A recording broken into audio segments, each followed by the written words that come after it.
nós falamos dos processadores top de linha das últimas gerações da Intel, além de que eles são muito rápidos, eles vêm com uma série de outros adjetivos que não são necessariamente elogios. Eu tenho certeza que vem na cabeça de muita gente que eles são bem quentes e consomem muito. Agora imagina que louco se houvesse um processador com as mesmas características de núcleos, cache, quantidade aí de núcleos de eficiência, de alto desempenho, mas que fosse super eficiente, que não gastasse tanta energia e que desempenhasse bem. Pois é, galera, é justamente num processador com essas características que nós vamos dar uma olhada hoje, logo depois de vocês olharem esse vídeo do nosso patrocinador. Grupos de promoção do canal Mário Mazzotti. Se você está sempre procurando pelos melhores produtos com os melhores preços, não perca tempo. Acesse no link da descrição os nossos grupos de promoção no WhatsApp e Telegram e fique por dentro dos melhores preços nas lojas do Brasil e no AliExpress. E se você é daqueles que gosta de procurar os produtos organizadinhos, todos numa listagem, com os preços, nós temos uma planilha feita para você.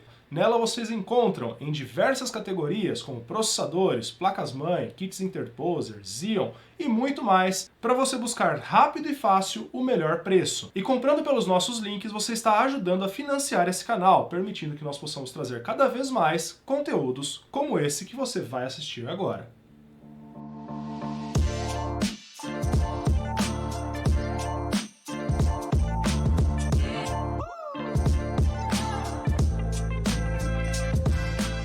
Antes de sequer começar o vídeo, eu queria deixar aqui um agradecimento muito especial para o Thiago Maia. Galera, o Thiagão é o responsável por nós termos colocado as mãos em um desses processadores e conseguir trazer aqui para vocês esse conteúdo. Então, Thiagão, muitíssimo obrigado. Sem você, esse vídeo não teria acontecido. E galera, o processador que o Thiagão emprestou para nós é o Core i7 13700T.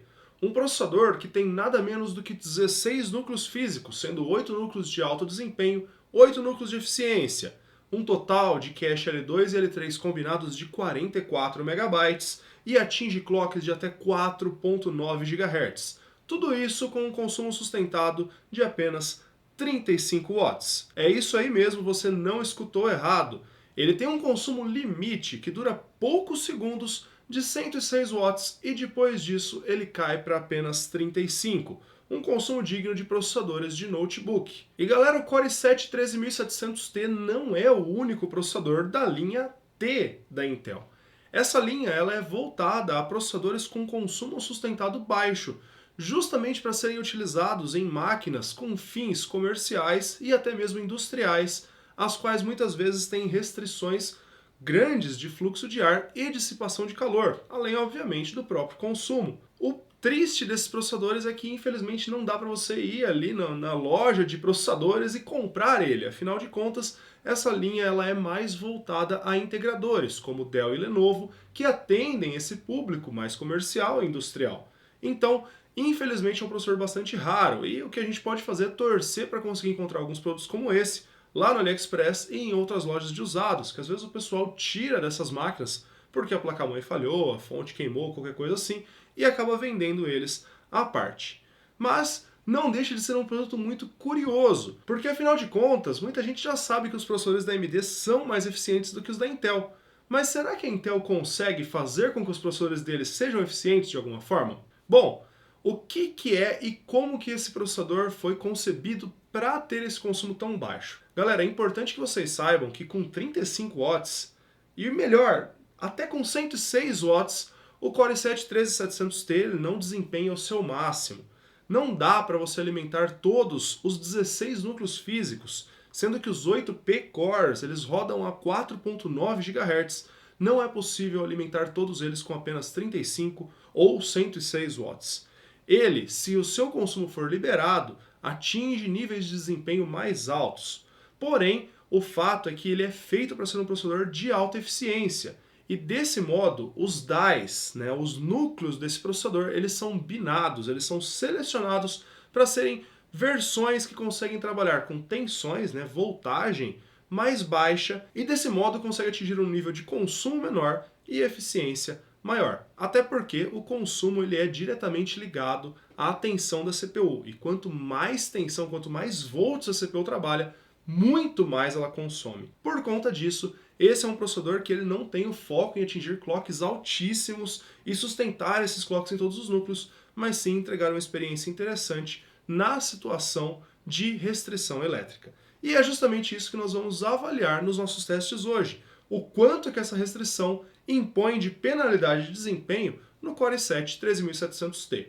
Mas antes de avaliarmos isso, eu vou convidar você para se inscrever aqui no canal e deixar um joinha nesse vídeo. Deixa o like aí que dessa forma o YouTube leva esse conteúdo para mais pessoas, para eles verem que esse processador exótico tem um motivo para existir. Vamos começar, mas dessa vez eu quero mostrar para vocês os testes primeiro em jogos. A bancada de testes está aqui na tela para vocês e com o mesmo processador eu fiz dois cenários diferentes, além, é óbvio, de comparar com outros modelos que eu tenho aqui no canal. E os dois cenários são basicamente em estoque, onde a CPU tem esse consumo liberado de 106 watts por um curto período de tempo e depois cai para 35 e com 160 watts de TDP liberado para a CPU.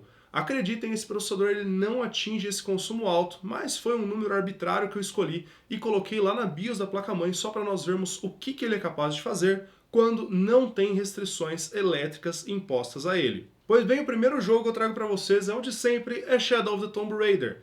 Nesse teste fica muito legal nós entendermos algumas nuances desse processador. Primeiro, que com o consumo liberado, ele chega muito próximo do Core i5-13600KF, que é um processador com desempenho excepcional em jogos. Quando falamos do 13600KF, nós já temos em mente que é um processador quente, com alto consumo elétrico, e com o 13700T liberado para consumir até 160 watts, não que ele chegou nesse pico, ele consegue encostar ali no 13600KF. Também ele tem dois núcleos de alto desempenho a mais do que o 13600KF, então obviamente ele tem algum benefício ali, mas mesmo assim não consegue entregar o mesmo desempenho porque os clocks são mais baixos. Mas, na minha opinião, o que realmente me surpreende é o desempenho dele em estoque, já que ele passou a maior parte do teste consumindo apenas 35 watts e ainda assim conseguiu um desempenho muito parecido com o Core i5-13490F, que é um processador que nesse mesmo teste, apesar de ele não ser um processador tão gastão, ele já atinge consumo de mais de 60 watts, quer dizer, consumindo praticamente ali metade da energia, ele conseguiu um desempenho parelho, ou seja, é um processador com uma eficiência interessante sim. E na sequência eu trago para nós Far Cry 5, que é um teste legal por outro motivo. Diferente do Shadow of the Tomb Raider, que usa bastante múltiplos núcleos, o Far Cry 5 ele já usa menos núcleos da CPU, e dessa forma a restrição elétrica se torna menos relevante. Nesse teste, o Core i7-13700T, sem subir o consumo de fábrica dele, já conseguiu bater o Core i5-13490F e ficou bem perto do resultado da versão bombada aí, né, com o limite de energia liberado.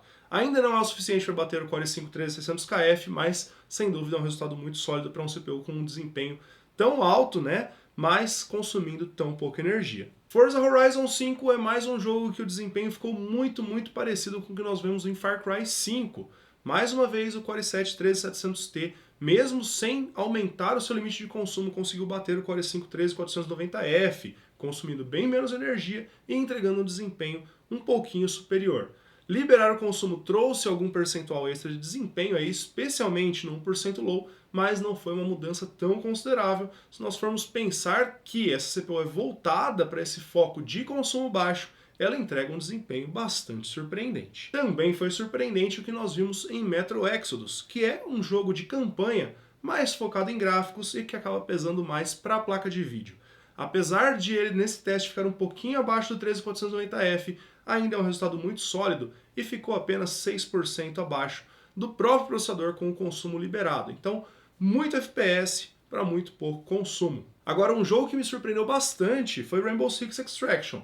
Por ser um jogo mais com característica de multiplayer, eu achei que ele ia se assemelhar mais ali aos resultados de Far Cry, de Forza Horizon, mas na verdade não, galera. E o processador, o Core i7-13700T com consumo liberado, conseguiu um ganho aí que chegou a quase 15% nas médias, enquanto a versão restrita em consumo não conseguiu o mesmo desempenho do 13490F, por exemplo. Apesar disso, mesmo com essa restrição de 35 watts, o 1% low dele já foi mais do que 340 FPS. Sinceramente, gente, é difícil pedir um desempenho tão alto com um consumo elétrico tão baixo, e esse jogo roda muito bem, mesmo com o processador em estoque.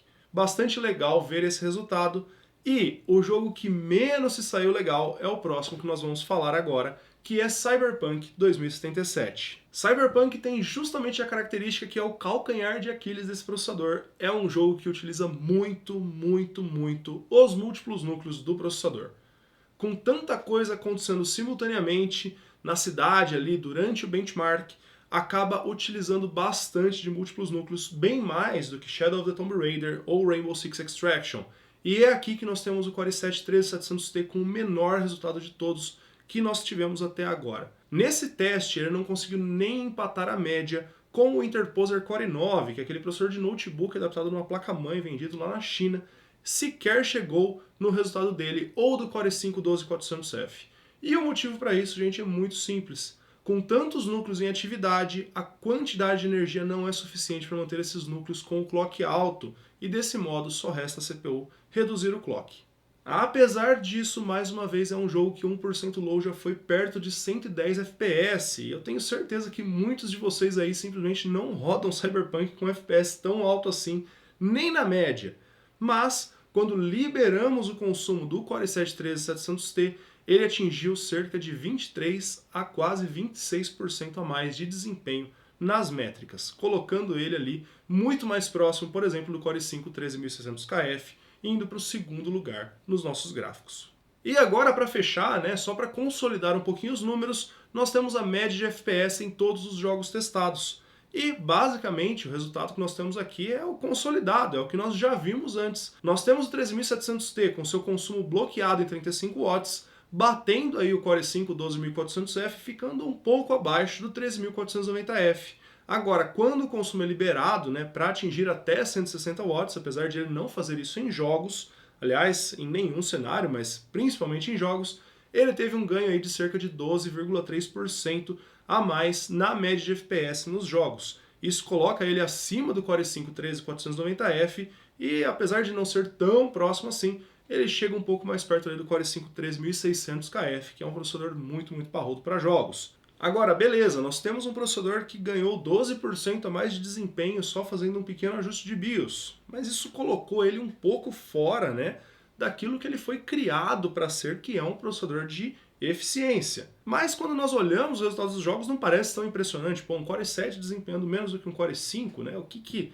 eu estou ganhando com isso? Bom, pois é, algumas pessoas realmente não se importam com essa métrica, mas eu gostaria de colocar essa eficiência em contraste. Usando a própria ferramenta de benchmark que eu uso, né, que é o CapFrameX, eu consigo exportar uma métrica que é a média de FPS por consumo do processador. E ele dá para nós os resultados medidos em FPS por 10 watts consumidos. Ou seja, cada 10 watts que o processador consumiu, quantos FPS ele gerou em um determinado jogo. Galera, sinceramente, é até meio chocante. Em Shadow of the Tomb Raider, o Core i7-13700T fez absurdos 60,2 FPS a cada 10 watts de consumo, ficando muito à frente do segundo colocado, que foi o i5-12400F, que fez apenas 47,9.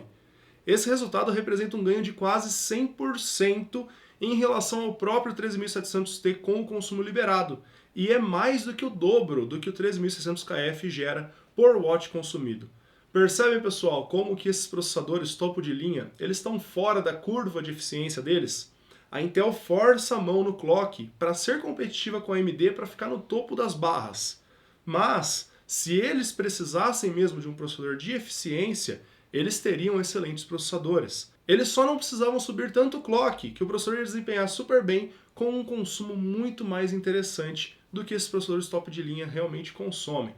Dá uma olhada no pior cenário que nós tivemos em termos de desempenho, que foi Cyberpunk, e olha como é que ficou o 13700T nesse gráfico. Mais uma vez ele está no topo da escala, com mais do que o dobro da eficiência do Core i5-3600KF, enquanto, quando nós vimos lá o desempenho, ele pareceu apenas mediano, né? Perdeu até para o Interposer Core i9, mas galera, olha isso, a eficiência impressiona e muito. Ele está muito à frente do segundo colocado, ele está muito à frente dele mesmo com o consumo liberado. É muito interessante olhar essa métrica, é muito interessante olhar como os processadores poderiam ser eficientes, e são as próprias empresas que escolhem que eles não sejam assim. né? Obviamente existem notebooks com processadores de 13ª geração da Intel e eles têm exatamente essas mesmas características, né? Eles são feitos para rodar com pouco consumo e entregar esse desempenho. Mas seria legal que o consumidor tivesse mais acessivelmente, pelo menos, opções como esse Core i7 3700T. Agora, vocês lembram que eu falei que nesse teste especificamente eu ia começar pelos testes em jogos e depois eu traria a produtividade? Pois é, galera, como vocês viram em Cyberpunk, quando muitos núcleos estão ativos, o resultado não é tão lá essas coisas. Nós tivemos uma queda em relação ao próprio 13700T com consumo liberado bem grande quando nós vimos lá no Cyberpunk. E nos testes de produtividade, a tendência é que o uso de múltiplos núcleos vá para a lua. E é justamente isso que nós acabamos vendo. Começando aí com um CPU Zzinho, nós temos o single thread muito parecido entre a CPU em estoque e com o consumo liberado. E, aliás, um resultado bastante impressionante, como a grande maioria dos processadores de 13ª geração da Intel, ficando apenas atrás aí do Core i5 3600KF. Mas quando a gente vai para o teste do multicore, ainda não está tão ruim. Nós tivemos cerca de 10% aí de diferença entre ele com o consumo bloqueado e ele com o consumo liberado. Então não parece uma diferença tão grande e na verdade foi menor até do que Cyberpunk. Mas eu tenho a razão disso e é muito simples, galera. O CPU-Z é um teste muito curto e ele consegue executar esse teste todo naquele período em que ele pode consumir 106 watts. Então ele não está consumindo só 35. Ele está nos seus parâmetros de estoque, mas ele está conseguindo dar aquela corridinha que ele consegue fazer ali para atingir um score um pouquinho mais alto. O que não vai acontecer nos testes seguintes. Começando com o Cinebench R15, é aqui que o caldo engrossa. Nesse caso, o Core i7 3700T com o consumo liberado consegue ficar no topo do gráfico por ter mais núcleos do que o Core i5 3600KF. Porém, essa liberação de consumo deu absurdos 56% a mais de desempenho para o Core i7 3700T em relação a ele estoque. Com o consumo liberado em apenas 35 watts, mesmo ele tendo 16 núcleos físicos, não é o suficiente nem para ele ultrapassar o score do Core i5 3490F, que tem apenas 10. Em Cinebench R23, nós passamos a usar as instruções AVX, que são instruções que exigem ainda mais do processador, especialmente em consumo. E isso coloca o Core i7 3700T numa situação especialmente desagradável. A versão bufada nele nesse teste tem nada menos do que quase 80% a mais de desempenho. Ele quase dobrou o desempenho do processador com o consumo elétrico restrito a 35 watts.